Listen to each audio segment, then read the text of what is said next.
One day is 3. She brings her baby to a blind date. Everyone laughs until the lonely CEO holds the child in his arms. The cafe was already buzzing when Amelia stepped inside. The soft chime of the bell above the door cutting briefly through the low hum of laughter, blinking cups and background jazz. Heads turned almost instantly, not because she was late or because she was strikingly dressed, but because she wasn't alone. In her arms, wrapped in a pale blue blanket, was a baby no more than 6 months old, fast asleep. His tiny fist curled against her chest. A pause rippled through the room. A few people stared openly. Others whispered. Someone near the window chuckled under their breath. Amelia felt it all. She always did. She adjusted the baby slightly, instinctively rocking him as she scanned the room for the man she had never met, the blind date her cousin had insisted on setting up. "Just coffee," her cousin had said. "He's quiet, successful, a little lonely. You two might understand each other." What her cousin hadn't understood was that loneliness took on a different shape when you were a single mother. Her eyes landed on a man sitting alone at a corner table.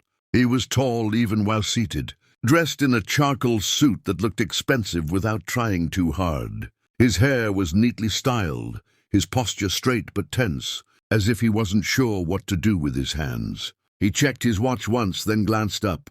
Their eyes met. For a brief moment, confusion crossed his face, then surprise, then something unreadable. Amelia walked toward him, her steps steady despite the weight in her chest. She stopped at the table and offered a small, polite smile. "Daniel?" she asked softly. He stood up immediately. "Yes, Amelia?" His gaze dropped, not to her face but to the baby. "Yes," she replied. "And this is Leo." There it was. The hesitation. Round them, the cafe seemed to lean in. A woman at a nearby table whispered something to her friend, who stifled a laugh. A man behind Daniel raised an eyebrow, clearly entertained. Daniel cleared his throat. "I wasn't aware you had a child." "I didn't hide it," Amelia said gently. "I mentioned it when your assistant emailed me. Maybe it didn't reach you." His jaw tightened slightly. "I see." An awkward silence stretched between them. Amelia braced herself for what usually came next, the polite excuse, the quick coffee, the awkward goodbye, or worse, the outright rejection disguised as kindness. But Daniel surprised her. "Please," he said, pulling out the chair for her. "Sit." She hesitated. "Are you sure?" He nodded once. "Of course." She sat, settling Leo carefully against her shoulder. The baby stirred but didn't wake. Daniel sat across from her, hands folded neatly on the table. He looked around once more, aware of the attention, then focused fully on her. "Can I get you something?" he asked. "Tea? Coffee?" "Just water is fine," she replied. He waved over a server, ordered, then turned back to her. "He's very quiet. 2 to 3. He likes calm places," Amelia said. "Crowds make him fussy." Daniel smiled faintly. "I can relate." She studied him more closely now. His eyes carried a depth that didn't match the polished image he projected. Something tired, something aching. This was not a man accustomed to chaos or babies. "So," he said, attempting lightness, "I suppose this isn't how you usually spend your blind dates." She laughed softly, a sound tinged with embarrassment. "No, but babysitters cancel, and life doesn't pause." He nodded slowly, absorbing that. "That's fair." The server returned with their drinks. As she placed the glass down, Leo whimpered, his tiny face scrunching as he began to wake. Amelia instinctively shifted, bouncing him gently. "It's okay, sweetheart." Daniel watched, transfixed. Leo's eyes fluttered open, dark and curious. He blinked, then looked around, until his gaze landed on Daniel. The baby stared at him for a long second. Then he smiled. A wide, gummy smile that lit up his whole face. Something in Daniel's expression cracked. He inhaled sharply, as if the air had suddenly become heavier. He smiled at me. "They do that," Amelia said softly. "Sometimes." Daniel leaned forward slightly. "May I?" He stopped himself. "I mean, would it be all right if I held him?" Amelia froze. People didn't usually ask that. Most avoided touching her world, or judged it from a distance. She searched his face for doubt, for discomfort. Found none. "Okay," she said quietly. She shifted Leo into Daniel's arms, guiding his hands gently.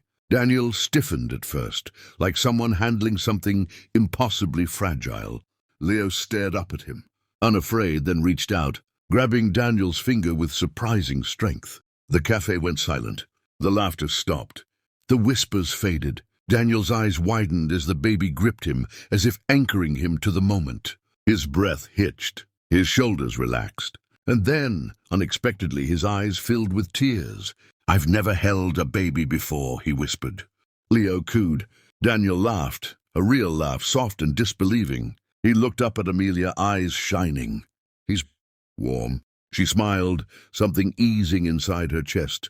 Around them, people watched with different expressions now: curiosity, surprise, even shame. Daniel rocked Leo gently, instinctively.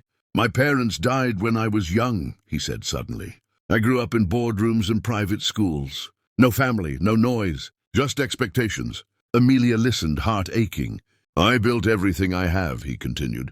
"But I go home to silence every night," he swallowed. "I didn't realize how loud that silence was until just now." Leo yawned, resting his head against Daniel's chest. Daniel looked down at him like he was holding something sacred. For the first time in years, he didn't feel alone.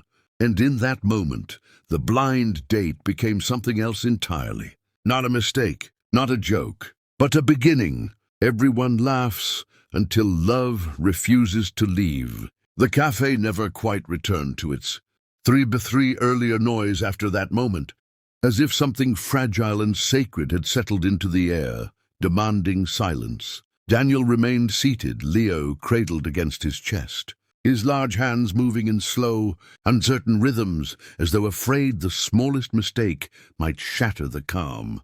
Amelia watched him closely, noticing how the sharp edges of his confidence softened, how the powerful CEO, the man who commanded boardrooms and billion-dollar deals, now looked humbled by a baby's steady breathing. Leo stirred, pressed his cheek closer to Daniel's heart, and Daniel froze again, then exhaled, a sound that carried years of loneliness with it.